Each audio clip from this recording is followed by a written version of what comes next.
하나님께서 그리시는 큰 그림이 있습니다. 우리가 다 이해할 수 없는 그런 상황들이 분명히 저는 있다고 봐요.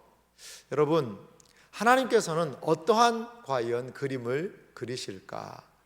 요셉의 이야기를 보면 이 큰 그림이라는 단어가 참 많이 와닿지 않나 생각이 듭니다. 제가 큰 그림이라는 이미지를 좀 찾아봤더니 이 큰 그림이라고 했는데 이게 여러분 회사 이름이더라고요. 회사 이름. 네, 저는 잘 모르는 회사인데 찾아봤더니 이게 회사 이름인데 로고가 예뻐가지고 가져와 봤어요. 빅피처. 그렇죠. 큰 그림이 있습니다. 근데 우리는요 어떻죠? 빅피처를, 이 큰 그림을 볼 수 있는 시야가 다 없어요. 그래서 우리는 항상 부분을 보죠. 우리는 항상 오늘 하루를 봅니다. 우리는 항상 길어봐야 일주일, 한 달, 그 안에서 고민하고 염려하고 근심하고 걱정하지요. 하지만 하나님께서는 큰 그림을 우리의 인생 가운데 그리고 계시다는 거죠. 사랑하는 성도 여러분, 마음 속 끓는 그러한 상황이 있으시잖아요. 이거 정말 어떻게 해야 되나? 마음, 이게 우리의 뜻대로 뭔가 컨트롤 되지 않는 어려운 상황이 있으시잖아요. 마음에 그러한 우리의 속을 끓이고 있는 지금의 재료가 하나님의 큰 그림 안에서 어떻게 역사할지는 아무도 모른다는 거죠. 그래서 우리에게 필요한 것이 있습니다. 마음에 좀 여유가 필요할 것 같아요. 하나님의 큰 그림 안에 내가 있다라는 것은 우리를 조급하게 하고 급하게 하고 성급하게 행동하는 것이 아니라 조금은 천천히, 조금은 여유를 가지고, 조금은 그 상황을 떨어져서 볼 수 있는 시각을 제공하지 않을까요? 하나님을 사랑하는 자, 곧 그 뜻대로 부르심을 입은 자들에게는 모든 것이 합력하여 선을 이루느니라. 할렐루야. 그렇습니다. 우리의 인생이, 우리의 삶이 하나님의 큰 그림 안에 있다는 사실을 기억하며 믿음으로 달려나갈 수 있는 우리의 새해, 우리의 날들이 되시기를 주님의 이름으로 간절히 소망합니다. 오늘 성경을 좀 보면 이제 분위기가 많이 달라진 것을 볼 수가 있습니다. 창세기 37장 1절로 우리가 접어들게 되었는데요, 창세기 37장 1절 말씀은 이렇게 시작을 합니다. 야곱이 가나안 땅 곧 그의 아버지가 거류하던 땅에 거주하였으니. 아멘. 오늘 이 1절을 우리는 빨리 읽으면요 그냥 휙 하고 지나갈 수 있는 그런 매우 평범한 구절이에요. 하지만 평범한 구절이지만 그 속의 의미를요 좀 잘 살펴보면 중요한 의미가 있다는 것을 알 수가 있습니다. 여기에 중요한 단어가 있는데요, 그것은 바로 거류와 거주라는 단어입니다. 여러분 또 비슷비슷해 보여요. 뭐 거류나 거주나 거기서 거기 아닐까? 그런데 아버지가 어떻게 했어요? 아버지 이삭은 거류했어요. 그런데 아들 야곱은 어떻게 되는 거죠? 거기에 거주를 합니다. 제가 사전적인 의미를 한번 찾아봤어요. 거류는 어떤 뜻이냐면 어떤 곳에 중요한 단어가 있죠. 뭘 어떻게 해요? 임시로. 이 단어가 중요합니다. 임시로 머물러서 사는 것, 이게 바로 거류거든요. 사전적인 뜻입니다. 그러니까 아버지 이삭은요 이 가나안 이곳에 어떻게 했어요? 거류했습니다. 그냥 약간 임시로 외국 사람처럼 왔다 갔다 하고 거류하는 사람이었어요. 임시적이죠. 하지만 아들 야곱은 이제 어떻게 되었죠? 그 가나안 땅에 거주합니다. 거주는 일정한 곳에 탁 정착하는 거죠. 이제 야곱은요 어떻게 되었을까요? 이 가나안 땅에 뿌리를 내린 겁니다. 이제 가나안에 뭐가 된 겁니다? 원주민이 된 겁니다. 원주민. 야곱을 중심으로 자녀들 그 많은 재산 가축대를 거느리고 이제 하나의 족속으로, 야곱 족속으로 그는 많은 것들을 거느리고 이제 그 안에서 살게 되었다는 거죠. 저는 이 모습을 보면서 은퇴 설계라는 말을 제가 한번 정리를 한번 해봤어요. 은퇴 설계, 야곱의 은퇴 설계. 여러분 뭐 이 자리에는 은퇴하신 분들도 많이 계시고 앞으로 은퇴를 계획하시는 분들도 계시고, 아하, 내가 앞으로 은퇴하면 이렇게 해야 되겠다라는 그런 계획을 하시는 분들도 계실 거예요. 자, 제가 볼 때는요, 야곱이요 지금 은퇴 설계를 제대로 하고 있습니다. 보실래요? 야곱의 이야기는요, 창세기 35장을 통해 해야 할 일을 다 이뤘습니다. 사실은 야곱은요, 창세기 35장 아버지 장례 딱 치르고 나서요, 자기 할 일 다 이룬 거죠. 이게 무슨 얘기인지 아세요? 베델은 어디죠? 부엘세바에서 도망가가지고 베델에서 하나님 만나고 바단 아람 20년 돌아오면서 분이엘을 통하여 하나님의 은혜 경험하고 이름 바꾸고, 그리고 세겜에서 거주하다가 그런 일들을 당했지 않습니까? 베델 다시 갔잖아요. 그래서 베델에서 베델로가 야곱의 삶의 가장 중요한 두 축이거든요. 그래요, 베델 돌아왔습니다. 어떻게 보면 하나님께서 야곱의 삶에 뜻하신 모든 것들을 베델을 통하여 시작하셨고 베델 안에서 이루신 거예요. 그랬는데 이제 베델에서 출발해서 35장은 어디로 가느냐? 헤브론까지 갑니다. 헤브론은 무슨 땅이죠? 아브라함의 땅입니다. 할아버지, 그리고 아버지 이삭이 있는 땅이에요.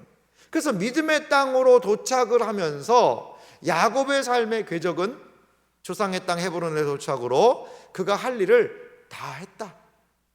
그것을 성경은 은연중에 우리에게 보여주고 있습니다. 그래요, 야곱 아버지가 몇 살에 죽었죠? 이삭 180세에 죽었습니다. 180세에 죽었고, 그러면 야곱의 나이 몇 세죠? 60살 차이거든요. 60세에 그 아들 낳거든요. 120세입니다.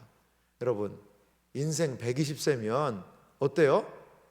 이제 은퇴할 때죠. 여러분, 은퇴할 때입니다. 야곱은 이제 가나안 땅에 거주했다.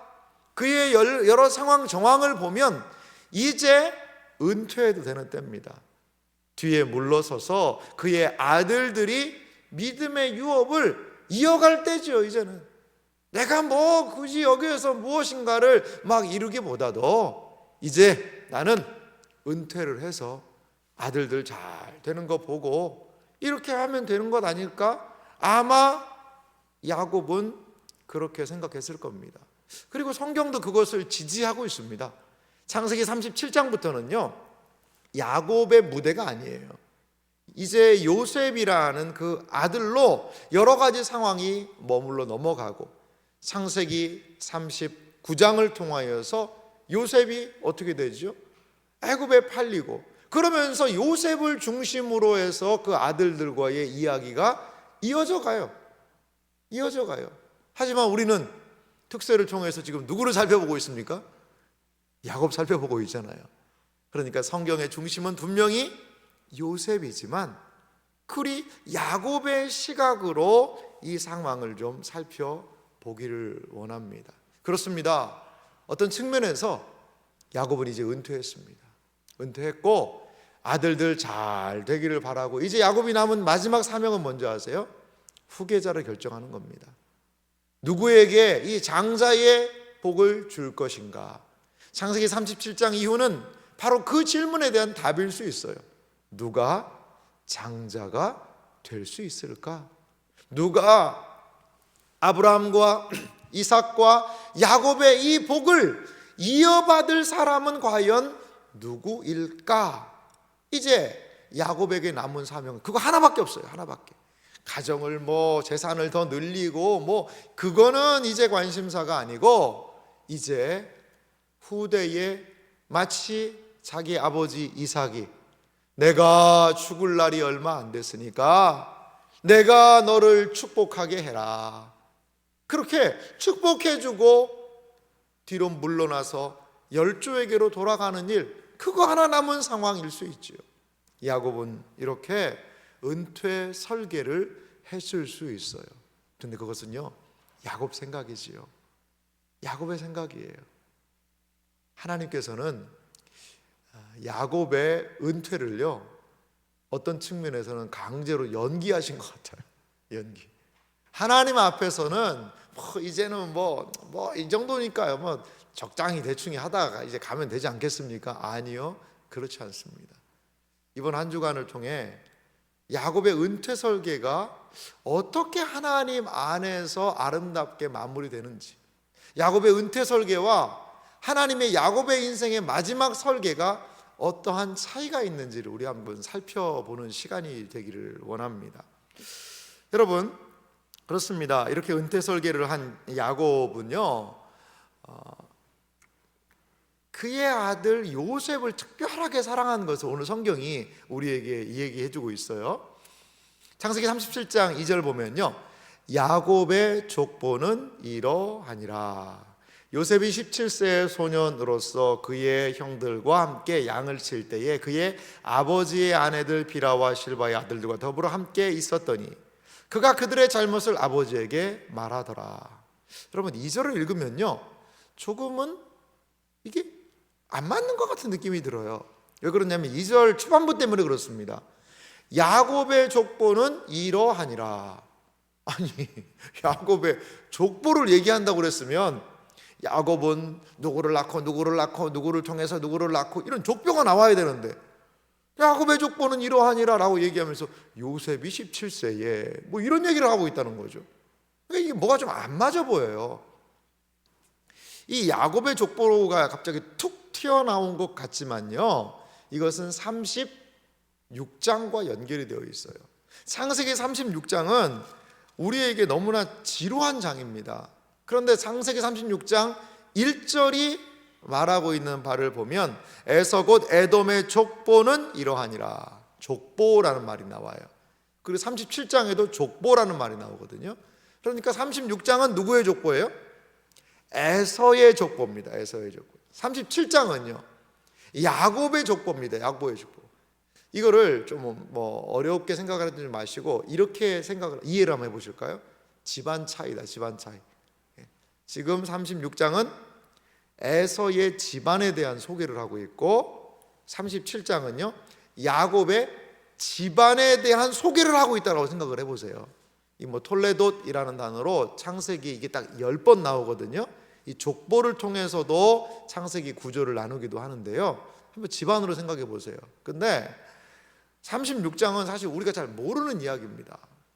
근데 한 가지 알 수 있는 사실이 있어요. 에서의 가문이요, 엄청납니다. 에서로부터요, 족장들이 나오고요, 막 왕들이 나와요. 아니, 사실 이스라엘, 이 야곱의 후손들은요, 왕이 언제 나오죠? 사무엘 상해나 가야 이제 사울 왕 등장하고 다윗 나오거든요. 그런데요, 에서는요, 벌써 창세기 36장에 왕 얘기가 나와요. 왕 얘기가. 모세 시대에 이미 왕이 있었다는 거예요. 그러니까 얼마나 에서가요, 그 집안 가문이, 그 나라가요, 융성하게 발달했는지, 이 에돔이라는 나라가, 그것을 성경은 이야기해 주는 거예요. 그런데 거기에 비해서 야곱의 족보는, 야곱의 집은 뭐예요? 요셉이 17세더라. 그리고 어때요? 꿈을 꾸고 뭐하고, 그러니까 형제들이 너 그런 식으로 얘기할래? 그러고서는 거기서 가족들이 막 싸우는 것 같고, 아니, 에서 집안하고 비하면요, 이건요, 집안 꼴이 말이 아닌 거예요. 어떤 측면에서는. 여러분, 성경의 뉘앙스를 좀 읽을 필요가 있습니다. 아하, 성경은 이거를 좀 이렇게 비교하고 있구나. 여러분, 예수 믿으면 다 잘 되고 부자 되고 예수 믿으면 엄청나게 더 잘 될 것 같지만요, 부자가 교회에 더 많이 있어요? 아니면 교회 밖에 더 많이 있습니까? 우리 인정을 해야 됩니다. 근데 성경도 그걸 보여주고 있는 거죠. 약속의 자손이라고 이야기하는데, 에서는 벌써 쉽게 말하면 그겁니다. 에서는요, 벌써 빌딩 올리고요, 막 기업을 해가지고요, 이 수익을 또 늘리고요, 수출을 하고요. 그래가지고 에서는 거의 도시를 이뤘어요. 도시를. 근데 지금 야곱은 뭐 하고 있습니까? 그냥 뭐 어디 가나안 땅에 좀 살아야지, 이제 은퇴해가지고 그냥 뭐 나 그런 거 별로 필요 없고 그냥 시골 들어가가지고 애들하고 지그작 하면서 그렇게 살고 있는 그런 느낌이에요. 성경이 그렇게 좀 우리에게 보여줍니다. 사랑하는 성도 여러분, 물질적인 가치만으로 다 이해할 수 없는 일들이 성경 안에 있습니다. 여러분 그걸 좀 기억하셨으면 좋겠고, 신자의 참된 복이라는 것이 우리는 지금 당장 이 돈 필요하고, 우리는 정말 당장 이 문제 해결되는 거 필요하고, 내 사업에서, 직장에서, 내 학업에서 내가 지금 준비하고 있는 이 과정이 좀 빨리 돼야 되는데라는 조바심이 나고, 믿지 않는, 안 믿는 친구들은, 믿지 않는 가정들은 쭉쭉쭉쭉 벌써 잘 나가는 것 같고, 그러한 상황에서 우리 마음이 많이 위축될 수도 있어요. 하지만 여러분 기억하십시오. 하나님을 가까이 하는 것이 복이라. 이거를요 깊이 좀 한번 묵상해 보세요. 하나님을 가까이 하는 것이 복이라. 풍요 속에서 복을, 잘됨 속에서 복을, 세상이 똑같이 구하는 그 복이 아니라 하나님 안에 있는 그 복을 발견할 수 있는 눈이, 안목이 우리에게 필요하다는 거죠. 오늘 창세기 36장과 7장은요 그것으로 읽어야 돼요. 그것으로. 자, 창세기 37장에 2절에 읽은 말씀 보니까 요셉이 17세 소년입니다. 그리고요 이 요셉이요 비라와 실바, 사실 비라하고 실바는 어떻게 보면 이 야곱의 정실 부인들은 아니잖아요. 야곱의 아내들이 라헬과 레아가 몸종으로 데려왔던 사람들을 이 야곱에게 해서 이렇게 해서 얻은 자녀들이잖아요. 그러니까 비라와 실바의 아들들하고 요셉하고 같이 이렇게 양을 쳤던 것 같습니다. 그런데 이들이 뭔가 잘못을 했던 것 같아요. 그러면서 아니 그냥 형들이니까, 사실 물론 뭐 어머니는 좀 다른 부분이 있고, 아니 그리고 나는 우리 어머니가 야곱이 제일 사랑했으니까 라헬을 조금은 우월한 그런 의식이 있었을지 모르겠어요. 그런데 이 요셉은요 그들의 잘못을요 아버지한테 다 말하는 거예요. 막 고자질이죠. 고자질. 어떤 측면에서 여러분 약간 요셉이 첫 등장인데 어떻게 보면 밉상으로 등장합니다. 밉상. 펑나를 고자질하고 뭐 아버지 형이 말이에요 양하고 이거를요 뭐 바꿔 먹고요 뭐 그렇게 계속 고자질을 하는 거죠. 이게 누가 좋아하겠어요? 그런데 3절 보십시오. 요셉은 노년에 얻은 아들이므로 이스라엘이 여러 아들들보다 그를 더 사랑함으로 그를 위하여 무슨 옷을 입혔어요? 채색 옷을 입혔다는 거죠. 자, 야곱이 요셉 사랑 한번 들어가 볼까요? 정리해 보면 이렇습니다. 야곱은요 요셉을 여러 아들들보다 더 사랑했는데요, 형들의 잘못 아버지한테 계속 말하는 거예요. 여기 아래도 보면은요 이 요셉이 이 말하는 걸 좋아했던 것 같아요. 자기가 꾼 꿈도요 이 막 그냥 입이 근질근질한 거죠. 말하고 싶어가지고 막 뭐라고 형들한테 얘기하고, 꿈을 또 꾸니까 막 또 이야기를 하고, 얼마나 그냥 말을 하고 싶은지. 17세 소년들은 그런 것 같아요. 17세. 물론 사춘기 17세는 말도 잘 안 합니다. 차라리 말이라도 좀 했으면 좋겠어요. 근데 아마도 요셉은 사춘기는 아니었던 것 같아요. 그러니까 그냥 막 말을 하는 거죠. 뭘 그냥 이거 형들이 뭐 이렇다 저렇다, 내가 꿈이 이렇다 저렇다 계속 말하는 그러한 요셉의 모습이 보여요. 노년에 얻은 아들 요셉 채색 옷을 입었습니다. 이 채색 옷이라는 것은요 어떤 의미가 있냐면 가정의 후계자의 느낌이 약간 있는 거죠. 다 똑같은 옷을 입었어요, 형제들이. 그런데 요셉은요 좀 다른 옷을 입는 거죠. 물론 채색 옷이라는 것이 우리의 개념은 색깔이 좀 달랐을까 이런 생각을 하는데, 모양도 좀 달랐던 것 같아요. 모양도 더 끌리는 옷이고 뭐 옷 모양에 대한 여러 가지 주석에 긴 이야기가 있던데요 잘 이해는 못 하겠더라고요. 하지만 한 가지 우리가 알 수 있는 건 뭐냐? 다른 형제들하고 다르다는 거죠. 다른 형제들이요 그것을 어떻게 느꼈을까요? 사실 야곱은요 내가 가장이고 내가 아버지고, 야 내가 그 정도도 못하냐? 아니 내가 내 아들 사랑한다는데, 그래서 이거 해준다는데 뭐 니들이 뭐 보태준 게 있냐? 내가 아버지 아니냐? 지금보다도 더 가장의 권위가 탁월했던 그 시대, 가장이 생사여탈권을 가지고 있던 그 시대에 아버지의 이 행동을 누가 뭐라고 할 수 있겠어요? 그렇습니다. 이렇게 야곱은 요셉을 사랑했어요. 어떻게 보면 편애지요. 하지만 그것은 그의 다른 아들들이 요셉을 미워하게 되는 결과를 가져왔다는 거죠. 창세기 37장 4절 말씀 보니까요, 그의 형들이 아버지가 형들보다 그를 더 사랑함을 보고 그를 미워하여 그에게 편하게 말할 수 없었더라. 자, 보십시오. 야곱의 요셉에 대한 편애는 형제들 사이에 무엇을 불러왔어요? 미움을 가져온 거죠. 괜히 미운 거죠. 왜? 무엇 때문에? 아니, 아버지가 너무나도 사랑을 하니까 반대급부로 왜 쟤만 사랑하는데? 그러니까 그 사랑받는 애를 미워해 버리는 거죠. 편애의 문제는 야곱을 지속적으로 따라오는 문제 아니었어요? 편애라는 이 문제가. 우리가 야곱의 생애를 쭉 살펴보았습니다만 야곱의 삶의 거의 출발점 안에 이 편애의 문제가 있었어요. 리브가의 편애였지요. 이삭의 편애였지요. 리브가는 야곱을, 이삭은 에서를.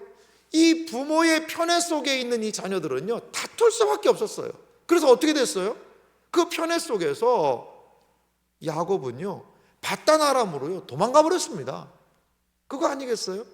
자, 라헬을 편애했잖아요. 그러니까 레아와 라헬 사이에 얼마나 많은 갈등이 있었습니까? 그리고요, 이제 그런데도 불구하고 야곱은 지금 요셉을 편애해요. 우리는 결론을 알고 있습니다. 요셉을 편애해서 어떤 일이 발생했죠? 자기를 리브가와 이삭의 편애 속에 있었던 야곱은요, 그 편애 때문에 어떤 측면에서 바단 아람으로 도망가게 됩니다. 20년을.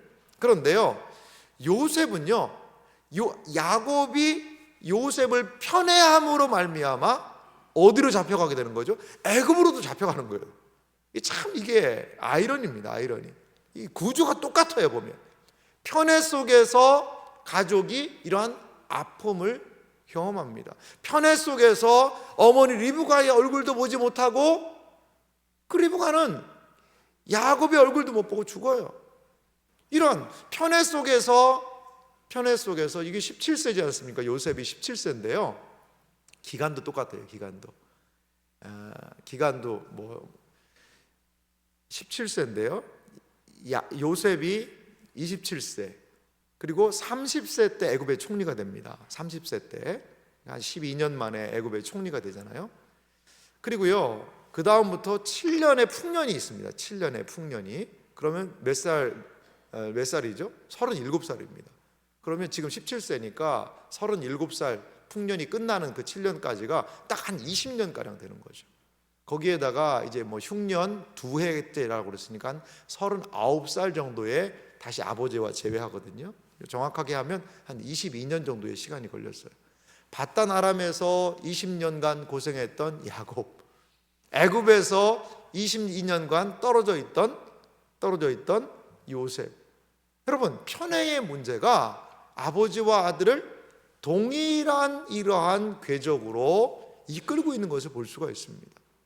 여러분, 이거는 성경 전체가 보여주는, 이 창세기 전체 야곱의 삶이 보여주는 큰 그림인 것 같아요. 편애라는 문제가 얼마나 한 사람을, 그리고 한 가정을 힘들게 하는지 말이죠. 이렇게 형들은 편애를 받고 있는 요셉을 미워하고, 그리고 그 미움이라는 그 편애로 인한 미움이 점점 자라나고 있는 것을 볼 수가 있습니다. 그런데요, 이 갈등이요 더 증폭되는 것을 볼 수 있어요. 그것은 무엇 때문이냐면 그 요셉의 꿈 때문에 그래요. 꿈 때문에. 창세기 37장 5절은 이렇게 기록이 되어 있는데요, 이 성경 구절은 한번 같이 읽어볼까요? 함께 읽겠습니다. 요셉이 꿈을 꾸고 자기 형들에게 말하매 그들이 그를 더욱 미워하였더라. 아멘. 자, 요셉이 꿈을 꾸고요, 자기 형들에게 또 뭐예요? 못 참고 말하는 거죠. 말 좀 그만했으면 좋은데, 혼자만 생각했으면 좋은데 또 뭔가 말을 하는 겁니다. 무슨 꿈 내용이었죠? 첫 번째는요, 밭에 곡식단의 꿈이었어요. 곡식단들을 서로 이렇게 하고 있는데 내 곡식단에 아니 형의 곡식단들이 다 절을 하더이다, 이러한 이야기를 하는 거죠. 또 하나의 꿈은 뭐냐? 하늘에 해달별이 있었어요. 그런데 해달은 뭘 얘기하냐? 부모님을 얘기합니다. 별은요, 별이 11개입니다. 이거는 형제들을 얘기해요. 요셉한테 절을 하는 거죠, 이게. 그러니까 형들이 뭐라고 그러냐면, 참으로 네가 우리의 왕이 될 거냐? 아니, 참으로 네가 우리를 다스린단 말이냐? 그러면서 막 더 미워하는 거죠. 더 너무 얄미운 거예요. 아버지의 사랑 독차지하죠. 고자질하지요. 꿈꿨다고 자랑하지요. 그러니까 다 있어요, 다 있어요. 고자질, 그리고 아버지의 뭐 사랑 혼자 독차지, 그리고 여기서는 뭐도 해요? 자랑질까지 하네요. 자랑질까지. 그러니까 막 너무 막 미운 거죠. 그러자 야곱도 이 부분에서는 가만히 있지는 않습니다. 야곱이 어떻게 책망하는지 보실래요? 오늘 본문 37장 10절인데요. 그가 그의 꿈을 아버지와 형들에게 말하매 아버지가 그를 꾸짖고 그에게 이르되 내가 꾼 꿈이 무엇이냐? 나와 내 어머니와 내 형들이 참으로 가서 땅에 엎드려 내게 절하겠느냐? 야곱은 정확하게 요셉의 꿈의 내용의 의미를 파악했습니다. 이거는 우리가 너한테 절한다는 얘기냐? 그의 형들은요, 시기를 합니다. 미워하고 시기하고. 하지만 그의 아버지는 그의 말을 간직해 두었다는 거죠. 여러분, 곡식단의 꿈이라는 것은요, 사실 야곱의 가정은 지금 뭘 주로 하죠? 목축업을 합니다. 목축업. 그러니까 이제 어떤 곡식을 재배하거나 하는 그건 아니에요. 농경 문화는 이들이 아니거든요, 사실은. 그런데 뭔가 곡식단을 했다는 것은 식량과 연결된 그런 꿈이지 않았을까? 그건 다 모르겠죠. 11별이 그들이 모두 절한다는 것은 뭔가 이 아이가 요셉이 뭔가 이룰 수 있다라는 그러한 내용이 아니었을까요? 자, 요셉의 꿈은 하나님께서 앞으로 이루실 일을 미리 보여준 꿈이었어요. 이 두 가지가요. 우리는 요셉의 이야기를 통해서 이런 얘기 많이 들으셨을 거예요. 요셉은 결코 꿈을 포기하지 않았다. 그 꿈을 가지고 그 꿈을 키우고 그리고 결국에는 애굽의 총리가 되었다. 이런 식으로 예전에 많이 설교를 했습니다. 근데 요즘엔 그렇게 안 합니다. 좀 잘못된 부분이 있는 것 같아요. 여러분, 요셉이 이게 자기가 꾼 꿈입니까? 아니면 하나님이 보여주신 꿈입니까? 이게 자기가 꾼 꿈이 아니에요. 자기가 꾼 꿈이 아니에요. 내가 앞으로 뭔가 큰 일을 앞으로 할 것이다. 아니요, 자기는 꿈도 안 꿨어요. 꿈꿀 수도 없는 일이에요. 이게 무슨 내용인지도 요셉 자기 알지도 못할 거예요. 그런데 요셉은요, 이 꿈 하나 때문에 어떻게 해요? 죽을 고생을 하는 거죠. 죽을 고생. 이 꿈 때문에 형들에게 미움을 받고, 그리고 이제 37장의 이야기를 보면 이 꿈 때문에 형들에게 찾아갔을 때 저거 봐라, 저 꿈꾸는 자가 오네. 그래, 그 꿈이 한번 어떻게 이루어지나 보자. 그리고서는 자기 동생을 죽이려다가 애굽에다가 팔아넘긴 거 아니겠어요? 그래요. 이 꿈 때문에요. 이 꿈 안 꿨으면 좋은데 이 꿈 때문에 얼마나 요셉이 고생을 합니까? 이 꿈은 요셉이 원하는 게 아니었어요. 원하는 그림 결코 아니었죠. 이 꿈은 하나님께서 요셉의 삶을 이끄시는 큰 그림의 작은 부분이었다는 거죠.